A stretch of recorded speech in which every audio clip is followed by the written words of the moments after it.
નમસ્કાર મિત્રો, કરુણા ટોક્સમાં આપનું સ્વાગત છે. હું છું કિશોર ડોડિયા. મિત્રો, જીવદયા રાખવી એ આપણા સૌનું ધર્મ છે, અને ખાસ કરીને સનાતન ધર્મ, જેમાં દેવતાઓને પણ અલગ અલગ વાહનો આપવામાં આવ્યા છે. તો આ જીવદયા બાબતે આજે આપણી સાથે ચર્ચા કરવા માટે જોડાયા છે ચિરાગભાઈ પટેલ. આ પહેલાં પણ એક સરસ વિષય સાથે આપણી સાથે જોડાયા હતા. તો ચિરાગભાઈ, આપનું ખૂબ ખૂબ સ્વાગત છે. કૃષ્ણ વંદે જગતગુરુ. કરુણા ફાઉન્ડેશનનો ખૂબ ખૂબ આભાર કે મને આવો સરસ અવસર આપ્યો. એ બદલ ખૂબ ખૂબ મને આનંદની અનુભૂતિ થાય છે કે આજે આપણે આ સરસ ટોપિક જીવદયાને લઈને સુંદર અવસર પ્રાપ્ત થયો છે. તો આજે આના પહેલાનો મને સનાતન ધર્મ વિશે જ્યારે બોલ્યો તો ખૂબ એક અલગ જ આનંદની અનુભૂતિ હતી. આજે તો એના કરતા પણ ડબલ અનુભૂતિ થઈ રહી છે, કેમ કે આજે મારે રિયાલિટીની વાત કરવાની છે. સરસ. તો ચિરાગભાઈ, પહેલા મને એ પ્રશ્ન થાય કે જીવદયા છે એની સાથે તમારું જીવન કઈ રીતે જોડાયેલું? સર્વપ્રથમ તો જ્યારે હું થોડોક મેચ્યોર થયો અને સંપ્રદાયથી જોડાણો, ત્યારે સંપ્રદાયના કારણે મારી અંદર એક અસ્મિતા કહેવાય, જે અવરનેસ આવી કે અવરનેસની સાથે મારી જે ચેતના છે, ચેતનાની સાથે મને એ ફીલ થયું કે હું જે બ્રહ્મનો અંશ છું, એ માત્ર હું નથી, કે જીવ માત્ર સર્વ કઈ હું જે અસ્તિત્વ ધરાવું છું સમાન બધામાં અસ્તિત્વ છે. બરાબર. એટલે સર્વની અંદર એ જ બ્રહ્મ છે જે મારી અંદર છે.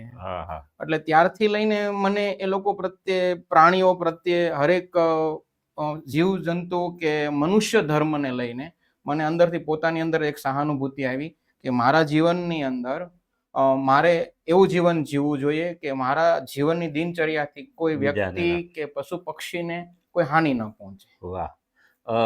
જીવદયા છે, તો જીવદયામાં એનો સાર આપણે કંઈક કેવો હોય તો એને શું કહી શકાય? જીવદયા એટલે કે હરેક વ્યક્તિની અથવા જીવની જે અનુભૂતિ છે, મતલબ કે એને જે દુઃખની જે અનુભૂતિ થઈ રહી છે તેને આપણે અનુભવી, અને એની જે પરિસ્થિતિમાં આપણા કારણે દુઃખ પહોંચી રહ્યું છે તે એને પહોંચતા પહેલા આપણે પણ પહોંચવું જોઈએ. સાચા રૂપમાં આ જીવદયા જો ત્યારે જ આપણે અનુભૂતિમાં આવશે કે ત્યારે આપણી પરિસ્થિતિને ત્યાં મૂકીએ. કારણ કે સનાતન ધર્મની અંદર ધર્મની આ જ વાત થઈ છે સિમ્પલ રીતે, કે જે વસ્તુ કરવા જતા સામેવાળી વ્યક્તિની સાથે આપણે જયારે કરી રહ્યા છે કોઈ ક્રિયાઓ અને એને દુઃખ પહોંચી રહ્યું છે, એવી ક્રિયા કોઈ આપણી સાથે કરે તો ધર્મની આ સરળ વ્યાખ્યા છે કે તે એવી ક્રિયા ન કરવી જેનાથી સામેવાળી વ્યક્તિને દુઃખ પહોંચતું હોય. આ ધર્મ છે સામાન્ય ભાષામાં. એટલે એમ કહી શકાય કે અહિંસા જે છે એ ચોક્કસપણે આપણા માટે અધર્મ છે. અચ્છા, તમે ધર્મની જે વાત કરી, તો સનાતન ધર્મમાં એમાં કઈ રીતે એનું મહત્વ શું, કઈ રીતે બતાવી શકાય? સનાતન ધર્મની અંદર પણ આપણે જોઈએ તો, કેમ કે સનાતન ધર્મ એ માત્ર ખાલી પૂજા પ્રકારનો નથી, એ સહાનુભૂતિ અને એકત્વનું પ્રતીક છે. તો સનાતન ધર્મની અંદર હરેક ધર્મશાસ્ત્રને લઈને દયાની વાત થયેલી છે. આપણે જોઈએ તો ભીષ્મ પર્વની અંદર યક્ષવધની જયારે વાત થઈ છે ત્યારે પણ અહિંસાની વાત થયેલી છે. અને બીજી વસ્તુ આપણે જોઈએ તો શ્રીમદ ભગવદ્ ગીતાની અંદર ભગવાન શ્રી કૃષ્ણ પણ સમજાવી રહ્યા છે આ વાતને. ઉપનિષદમાં પણ આ વાત છે કે જે અહિંસા અને જે જીવદયા છે એ સામાન્ય વ્યક્તિના ગુણધર્મ નથી, એ દેવત્વ છે. દેવ સમાન એ જીવદયા જે છે ને એ દેવના ગુણધર્મ છે. તો ભગવાન પણ આટલી પ્રશંસા કરી રહ્યા છે. અચ્છા, તો સનાતન ધર્મમાં દેવી દેવતાના જે વાહન છે, પશુ પક્ષી છે, એ બધા જે પશુ પક્ષી છે, તો એમાંથી કઈ સંદેશ મળે કે ન મળે? ચોક્કસ, ખૂબ સુંદર પ્રશ્ન છે. કારણ કે સનાતન ધર્મ છે ને એની હરેક બાબતમાં, હરેક ક્રિયાકલાપમાં, હરેક સંદેશ અને હરેક આજ્ઞાની પાછળ કંઈક ને કંઈક લોજિક હોય છે. અને એ લોજિક ની સાથે પારિવારિક વ્યવસ્થા, એક માનવતા, એક સહજ જીવન જીવવાનો ઉપદેશ આપે છે. તો દેવી દેવતાઓનું જે વાહન દ્વારા આપણે હરેક દેવી દેવતાઓના કઈ ને કઈ વાહન રહ્યા છે. જેમ કે આપણે વાત કરીએ તો દુર્ગાજીનું વાહન સિંહ છે, ગણપતિજીનું વાહન મૂષક છે, ભગવાન શ્રી કૃષ્ણ પણ ગૌચારણ કરી છે, ગાયું ચરાવી છે, મોરપંખ માથે ધરતા હતા. કારણ કે આ વાતનું એ પ્રતીક છે કે મોરપંખ ધરવાના કારણે ભગવાન મોરને પણ જે ભાવ છે હા નિખાલસતાનો હમ એને ધારણ કરે ધારણ છે. કરે હમ અને ગાય ચરાવીને ભગવાન પણ આ વાત હા. સમજાવી રહ્યા છે હમ કે ગાયની અંદર પણ પોતાનું એકત્વ સ્થાપિત કરીને એની સાથે ભગવાન લીલા કરી રહ્યા લીલા. છે ગૌચારણ. તો દેવી દેવતાઓ પણ આ સંદેશ આપી રહ્યા છે આપને કે આપણે માત્ર મનુષ્યને જ ખાલી ઇમ્પોર્ટન્સ નથી, પ્રકૃતિને પણ હા, હા કે પ્રકૃતિ સાથે હરેક જીવ જંતુ નાનામાં નાના કીડીની અંદર એ જ પરમાત્મા છે. એ સંદેશ ભગવાનના વાહનો દ્વારા આપને મળે છે કે હરેક પ્રાણીઓ પણ પવિત્ર છે અને શક્તિ ધરાવે છે. બરાબર. એટલે આ એક પ્રશ્ન વારંવાર શાયદ એવું લાગે છે સનાતન ધર્મમાં કે દેવી દેવતાઓ વાહનો રાખીને કોઈ પ્રાણીઓ પ્રત્યે દયાની ભાવના ન હોય એવું શાયદ મેસેજ જાય છે, પણ આ રોંગ છે. હા હા આ વાત નથી. અચ્છા પણ એને ઇમ્પોર્ટન્સ આપવા માટે કે અહીંયા સનાતન ધર્મની અંદર બધાની અંદર એકત્વના ભાવની અંદર અને બધાનો ઇમ્પોર્ટન્ટ એક સમાન છે એ દર્શાવે છે. વાહ, બહુ જ સરસ વાત થઈ રહી છે. અચ્છા, તો જીવદયા અને હિંસા આ બે થોડી વસ્તુ એવી છે એમાં થોડુંક વધારે ક્લિયર કરવું પડે આપણે. જીવદયા એટલે તો સકારાત્મક વાત છે. હા, એ તો સવાલ જ. અને હિંસા હમ હિંસા એટલે કે નેગેટિવ વાત છે. હમ હવે ઘણી વખત આ પ્રશ્નને એવી રીતે પણ સમજી શકાય કે માની લ્યો હમ કે આપણે કોઈ અહિંસા નથી કરતા, હમ પરંતુ આપણા જીવનમાં દયાલુતા નથી, હા હા હા આપણા જીવનમાં પ્રામાણિકતા નથી, હમ તો જીવદયા એ માત્ર કોઈ ક્રિયાકલાપ નથી, કોઈ કર્મકાંડ નથી, માત્ર એ આપણી મનોસ્થિતિ સાથે પણ જોડાયેલી વાત છે, વાહ. આપણા ભાષા સાથે પણ જોડાયેલી વાત છે, આપણા વાણી વર્તન સાથે પણ જોડાયેલી વાત છે. એટલે જીવદયા એ માત્ર કોઈ કર્મકાંડ રહી નથી જતો. એટલે આપણાથી કોઈને જો દુઃખ પહોંચી રહ્યું છે, માની લો કે આપણા કટુ શબ્દ દ્વારા પણ દુઃખ કોઈને પહોંચી રહ્યું છે અથવા એની નુકસાની થઈ રહી છે, તો પણ એ પણ હિંસા જ છે. અચ્છા. અને ભગવાન બહુ સરસ વાત કરે છે ગીતાજીમાં કે અહિંસા પરમો ધર્મ. પરંતુ જ્યારે ધર્મની રક્ષા કરવાની છે ત્યારે અહિંસા પરમો ધર્મો ન રહી જાય, ત્યારે હિંસા કરવી એ ધર્મ રહી જશે તમારો. જ્યારે કોઈનો બચાવ કરવો છે, કોઈ વ્યક્તિનો કે પ્રાણીઓનો, ત્યારે હિંસા તમારા માટે, જેમ કે આપણે ગૌ રક્ષા કરીએ ત્યારે આપણે ક્રોધ આવી જાય, ક્રોધ નહીં આવે તો આપણે ગૌની રક્ષા જ નહીં કરી શકીએ. ત્યારે તમારા માટે ક્રોધ આવો એ ધર્મ બની જશે. બરાબર, બહુ જ સારી વાત કરી. શુદ્ધ શાકાહાર એ અને એમ કહીએ કે એ જીવદયાનો એક ભાગ છે કે ભાગ નથી? ભાગ છે એમ જ કહેવું પડે આમ તો, પણ શું છે એ? હા, જો શુદ્ધ શાકાહાર જીવન એટલે કે પહેલા તો સાત્વિક જીવન. હા. હવે સાત્વિક જીવન જીવશું ત્યારે આપણા આહારની અંદર સાત્વિકતા આવશે, અને સાત્વિક આહાર લેવાના કારણે આપણી મન, બુદ્ધિ અને ક્રિયાઓમાં પણ સાત્વિકતા આવશે. કારણ કે એમ કહેવાય છે કે અન્નનો જેવો પ્રભાવ હોય છે તે બુદ્ધિ પર પડે છે, અને જેવી બુદ્ધિ હોય એવું મન બને છે. તો જ્યારે આપણે શુદ્ધ શાકાહાર હશું તો શુદ્ધ શાકાહારની સાથે પણ આપણી બુદ્ધિ પણ નિર્મળ બનશે, અને શુદ્ધ શાકાહાર જીવન જીવશું તો કોઈ જે અન્ય પ્રાણીઓની હત્યા પણ આપણાથી અટકી જશે, અને એક સારો વિચાર પણ આવશે આપને. તો શુદ્ધ શાકાહાર, કેમ કે અન્ય બધા સંપ્રદાયની અંદર સાત્વિકતાનું ખૂબ પ્રાધાન્યતા આપેલી છે. જેમ કે ઘણા સંપ્રદાયની અંદર આ વાત છે કે આપણે જ્યારે ગાયનું દોહન કરતા હોઈએ છીએ તો ગાયનું દોહન ઓન ધ સ્પોટ ન કરી લેવું જોઈએ. એના વાસરડાનો જે ભાગ છે એને આપવો જોઈએ. ત્યારબાદ જે બચેલું છે એનો ઉપયોગ આપણે કરવો જોઈએ. તો આ સાત્વિકતાની વાત. બરોબર છે. અચ્છા, તો જીવદયા છે, આ બધી વાત સાંભળતા એવું લાગે કે આમ જુઓ તો જીવદયા જ પરમ ધર્મ છે. તો એ બાબતે તમે શું કહેશો? આ બહુ સુંદર પ્રશ્ન છે અને ખરેખર આ વિચારવા યોગ્ય છે. કારણ કે આજે મેજોરિટી આપણે એમ કહીએ કે અહિંસા પરમ ધર્મ, કે જીવ માત્ર દયા રાખવી એ જ પરમ ધર્મ છે. સાચી વાત છે, પણ બધા માટે ધર્મની વ્યાખ્યા અલગ અલગ હોઈ શકે. કારણ કે આત્મનું કલ્યાણ જ્યારે કરવું છે તો ત્યારે તો આત્મના કલ્યાણ કરવા માટે એને ભક્તિ કે જ્ઞાન દ્વારા પોતાની ઉન્નતિના માર્ગે જઈ શકે. પરંતુ આપણા સનાતન ધર્મની અંદર ધર્મના 4 પાયા છે. હમ સત્ય, હમ દયા, તપ અને પવિત્રતા. સત્ય, તપ, દયા, તપ અને પવિત્રતા. પવિત્રતા. તો ધર્મ, દયા ધર્મ નથી, હમ પણ ધર્મની અંદર જ દયા દયા છે. છે. વાહ જો દયા નથી તો કોઈ પણ ધર્મ ધર્મ જ નથી. વાહ, એટલે આપણા સનાતન ધર્મની અંદર જ દયાનો ભાવ ભરેલો છે. સરસ. વાહ, એટલે જીવ દયા ઇનડાયરેક્ટલી સનાતન ધર્મની અંદર આવી જ જાય. આવી જ જાય. તમે એક સનાતન ધર્મને જ્યારે ફોલો કરી રહ્યા છો, સારી રીતે જીવી રહ્યા છો, તો તમે ઇનડાયરેક્ટલી તમે જીવ દયા રાખશો જ.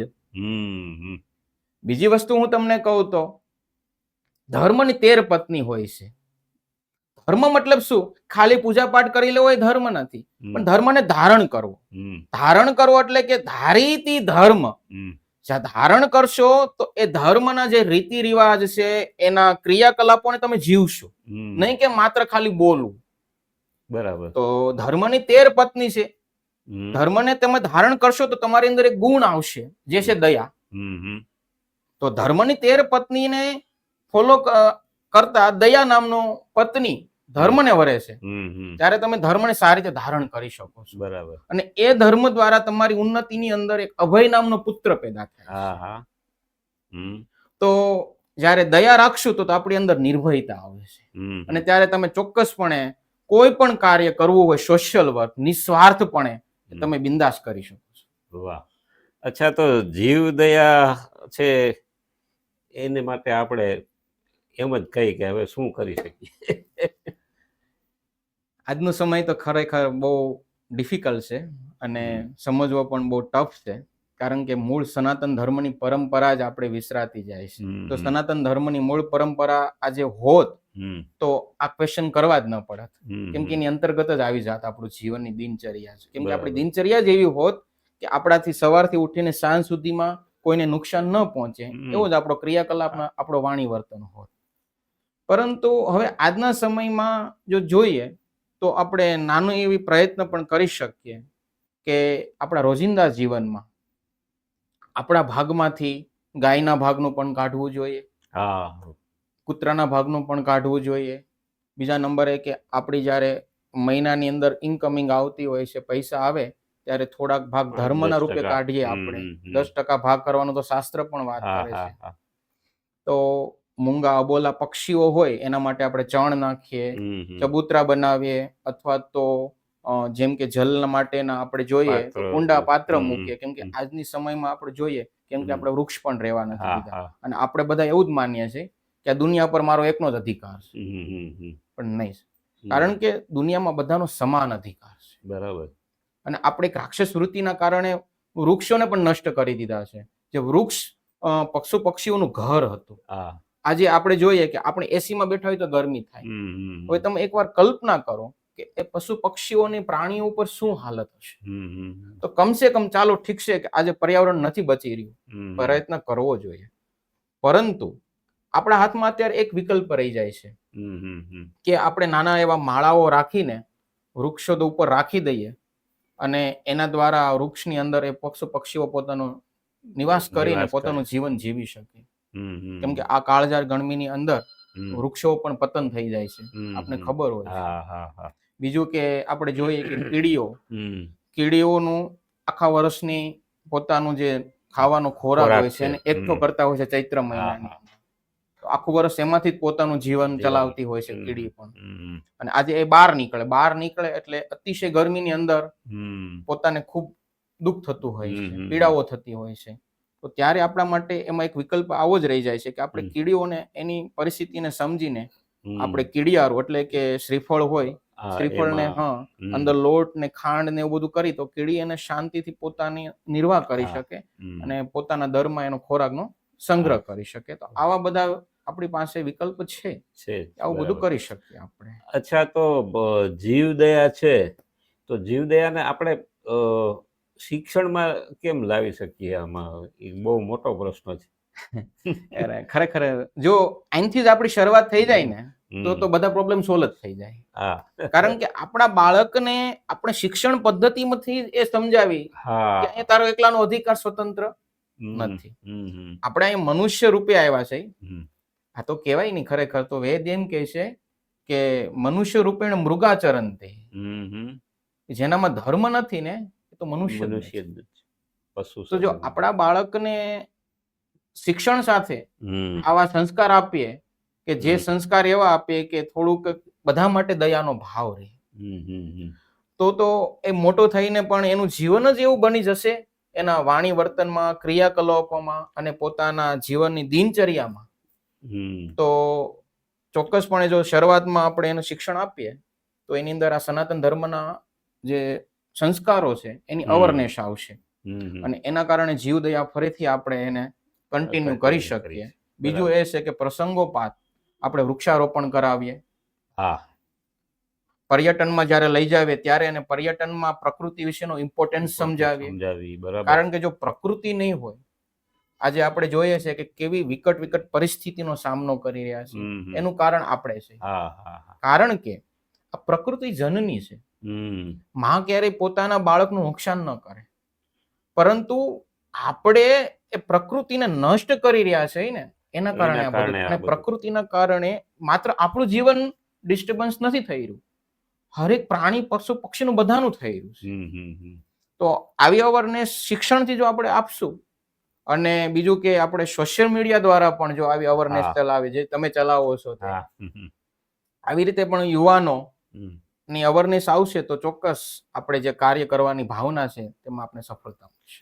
ચિરાગભાઈ, બહુ જ સરસ માહિતી તમે આપી રહ્યા છો, અને ખાસ આપણે ચર્ચાનો અંત આણીએ એ પહેલા એક પ્રશ્ન પૂછવાનું મન થાય કે જીવદયાનો ભાવ છે એ આપણે કેવી રીતે લઈ આવો? ખરેખર તો જીવદયાનો ભાવ તો હરેક લોકોની અંદર હોય છે અને હોવાનો, કેમ કે હરેક જીવ સનાતની છે. મૂળ પણ આ ફાસ્ટ જમાનાની અંદર, મોડર્ન લાઈફની અંદર ભૂલાઈ ગયું છે. તો આપણે ભૂલાય તો હરેક વ્યક્તિને જાય, તો આપણે એને અવેરનેસ જગાડીએ. તો જેમ કે કોઈ બેનર દ્વારા, તો ઉત્તરાયણના જેમ પ્રસંગો આપણે કહીએ કે ભાઈ એવી રીતે તમે પતંગ ચગાવો કે જે સમયમાં પશુ પક્ષીઓને ઉડવાનો સમય નથી હોતો. બીજા નંબરે દોરાઓને આપણે સંગ્રહ કરી લઈએ જ્યારે ઉત્તરાયણ જતી રહે, તો ત્યારે બીજા પશુ પક્ષીઓને બીજા દિવસે એનો નાશ ન થાય. અને બીજું વસ્તુ એ છે કે આપણા ઘરના બાળકોને કમસે કમ કોઈ માને કે ન માને, આપણા ઘરના બાળકોને આપણે સંસ્કાર આપીએ કે આપણી જીવનની લાઈફની અંદર કોઈ પશુ પક્ષીઓને નુકસાન થઈને આપણી જીવનની દિનચર્યા નથી. અમે વૈષ્ણવ સંપ્રદાયની અંદર તો ચામડાની વસ્તુ પણ વર્જિત છે, અને આ વાત શાસ્ત્રમાં બતાવે. કારણ કે ચામડાની વસ્તુ, એ ચામડાની વસ્તુ વર્જિત એટલે છે કે ચામડાની વસ્તુ તમે યુઝ કરશો તો વધારે ને વધારે પ્રાણીઓનું કતલ થશે. તો શાસ્ત્ર કહે છે કે ચામડાની વસ્તુનો યુઝ જ ન કરો. એની પાછળનો લોજિક હતો કે ઇનડાયરેક્ટલી તમે યુઝ જ નહીં કરો તો સેલિંગ જ નહીં થાય. તો પ્રાણીઓની જીવન બચી જશે, કેમ કે આ દુનિયામાં મને ને તમને જેટલો જીવવાનો અધિકાર છે ને એટલો હરેકનો છે. ખરેખર આવો જો આપણે સહાનુભૂતિથી જીવશું ને તો ફરીથી આ એક પ્રકૃતિ ફરીથી જે કિલકિલાટ કરતો એક સમય હતો ને એ ચોક્કસ આવશે. અચ્છા, તમે મને વાત કરી કે જીવદયાની, મકર સંક્રાંતિની વાત કરી, તો અમારું કરુણા ફાઉન્ડેશન એનિમલ હેલ્પલાઇન પ્રતિ વર્ષ કેમ્પ રાખે છે, અને એમાં બહુ જ સારી રીતે એનું આયોજન હોય છે, અને ઘણા બધા પક્ષીઓ, ખાસ કરીને જે આ અપીલ પણ કરવામાં આવે છે કે કયા સમયે પતંગ ઉડાડવી, કયા સમયે ન ઉડાડવી. ઇવન 2-3 દિવસ મકર સંક્રાંતિ પછીના દિવસમાં દોરા એકઠા કરી અને એની પણ અમે અહીંયા સ્પર્ધા રાખી. સ્પર્ધા એટલે એ પ્રકારની કે દોરા લઈ આવો, તમે કૂચ લઈ આવો અને ઇનામ લઈ જાઓ. તો આ પ્રકારનું પણ એક સરસ આયોજન થતું હોય છે. એટલે સોશિયલ મીડિયાની તમારી વાત સાચી છે, ખૂબ જ સારી રીતે એનો ઉપયોગ કરી અને આપણે જો સોશિયલ મીડિયાથી આ કામ કરીએ તો એ એક જાગૃતિ આવે, એ 100%ની વાત. ચિરાગભાઈ, આપ અમારી સાથે જોડાયા અને ખાસ આજે જીવદયાની, ખાસ કરીને ગૌ સેવાથી માંડીને બધી જ જીવદયાની આપણે વાત કરી, તો આપનો ખૂબ ખૂબ આભાર. ધન્યવાદ.